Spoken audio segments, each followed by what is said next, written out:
Right. అయితే too early to ask ఏమో, కానీ ఏమన్నా పదవులు అడగాలని మీరు ఏమన్నా నిర్ణయించుకున్నారా జనసేన తరపు నుండి?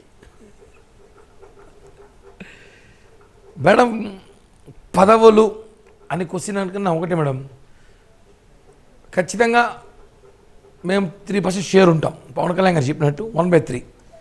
100లో 30 మంది జనసేన వాళ్ళు ఉంటారు. ఎందుకుంటారంటే ఈరోజు మేము సీట్లు త్యాగం చేసాం.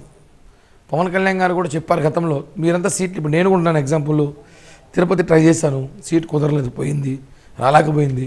నాకు ఏదో ఎవరు అలాంటి ఏదో ఒక హామీ ఉంటుంది భవిష్యత్తు కోసం. ఇలా చాలామందికి హామీలు ఉన్నాయి, ఏదో ఒక బాబు హామీ చేస్తున్నాము. ఫస్ట్ మా పదవులు మాకు ఇంపార్టెంట్ కన్నా రాష్ట్ర భవిష్యత్తు ముఖ్యమైనది మేడం. ఈ రాష్ట్ర పరిస్థితి ఎలా ఉందంటే దారుణం గెలిపింది. నమ్ముతారో నమ్మరో, ప్రజలు కసితోనో ఓట్లేస్తారు మామూలుగా, లేదో పగతో ఓట్లేస్తారు, లేదా ప్రేమతో ఓట్లేస్తారు. మొట్టమొదటిసారి భారతదేశంలో భయంతో ఓట్లేస్తారు.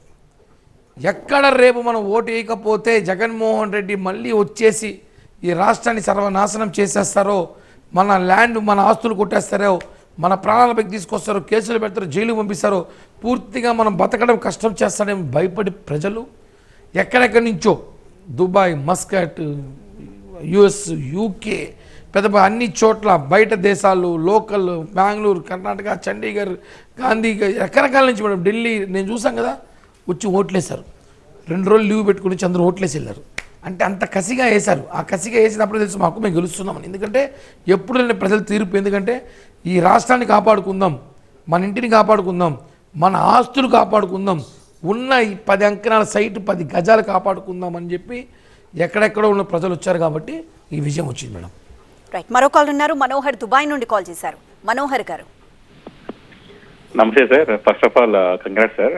మీ గవర్నమెంట్ సొంతగా చేయలేకపోయినా కానీ ఫార్మేషన్ విత్ వేరే 3 పార్టీలు కలిసి అధికారంలో వచ్చాయి సార్. ఒక్కటిసారి నేను అడిగేది ఏంటంటే, మార్నింగ్ న్యూస్ లో చూస్తున్నాను, చాలా ప్లేసుల్లో మీ కార్యకర్తలు వచ్చేసి వైసీపీ నాయకుల మీద, వైసీపీ పిల్లల మీద, కార్యకర్తల మీద రాళ్ళు విసరడం, సీసాలు విసరడం అలా చేస్తున్నారు సార్. మార్నింగ్ ట్యూడ్ చూస్తున్నాను. దయచేసి అలాంటి ఏదని చెప్పండి సార్ మీ కార్యకర్తలకి. ఇంకొకటి మిమ్మల్ని అడిగేది ఏంటంటే, మార్నింగ్ ఒక వీడియోలో చూశాను, ఒక యూట్యూబ్ లో మీరు మాజీ మినిస్టర్ రోజా గారిని మీరు తిరుపతి రామాకండి, దశమి అని చెప్పి చెప్తున్నారు. బట్ మనకు అలాంటి ఏం లేకుండా ఏం చేయాలో అని ఆలోచిస్తే మంచిది అనుకుంటున్నాను సార్ నేను. మనం ఒక పార్టీనే మనం అంటున్నాము, అలాంటి జగన్ చేయలేదు ఏమి అని అంటున్నాము. అలాంటప్పుడు మనం ఏం చేస్తే మళ్ళా నెక్స్ట్ టైం మనం గెలవబోతాం. లేకపోతే నెక్స్ట్ మళ్ళీ మీరు వచ్చేసి సీఎం జగన్ వచ్చి దుబాయ్ లో ఉంటారు సార్? దుబాయ్ లో ఉంటాను సార్, నేను దుబాయ్ లో ఉంటాను. ఓకే, వీడియో దుబాయ్ దాకా వచ్చింది సాయంత్రం పెట్టిన వీడియో. Very good sir. రాకుండా ఎట్లా ఉంటుంది సార్? ఇప్పుడు మీరు అక్కడ లైవ్ లో మాట్లాడితే మేము చూస్తున్నాం సార్. ఎక్కడి నుంచి మీడియా ఇప్పుడు చాలా ఈజీ ఫాస్ట్ గా ఉంది, ఫాస్ట్ గా వచ్చింది, ఇందాకే షేర్ చేసాం.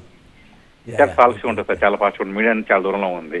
అలానే నాయకులు కార్యకర్తలు చాలా ఫాస్ట్ గా ఉన్నారు. ఇవాళ మనం ఒక పార్టీ జరిగింది, రేపు మనకు కూడా జరగవచ్చు.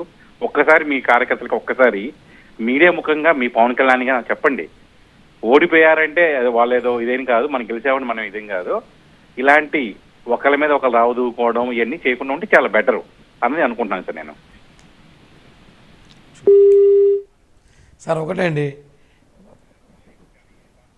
నిన్న పవన్ కళ్యాణ్ గారు క్లియర్గా చెప్పారు, కక్ష కోసమో పగ కోసమో కాదు, బాధ్యత పెరిగింది, భయంగా ఉందన్నారు.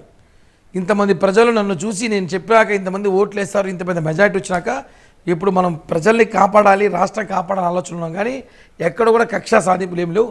కేవలం కొంతమంది వైసీపీ వాళ్ళు అలరి ముక్కలు రెచ్చగొట్టి మమ్మల్ని మళ్ళీ ఇప్పుడు కూడా రెచ్చగొట్టి చేస్తున్నారు. కానీ మేము శాంతియుతంగా ఉన్నాం. రాష్ట్రం ప్రజలు తెలుసు, జనసేన వాళ్ళు, టీడీపీ వాళ్ళు అంత గొడవలేసే బ్యాచ్ కాదు. వైసీపీ వాళ్ళు చేసే దాడులు కానీ, వైసీపీ వాళ్ళు పెట్టిన అరాచకాలు కానీ ఈ ప్రపంచంలో ఎవరు చేయరు. కానీ మీరు చెప్తున్నారు కాబట్టి ఖచ్చితంగా పవన్ కళ్యాణ్ గారి దృష్టికి తీసుకెళ్ళి ఎక్కడ కూడా ఎవరు కూడా ఎటువంటి అసాంఘిక కార్యక్రమాలు చేయకుండా, ఎవరి మీద దాడులు చేయకుండా మేమందరం కూడా ఈ రాష్ట్ర అభివృద్ధి కోసం మేము పాటుపడాలని చెప్పి కూడా మేము పిలుపునిస్తాం సార్.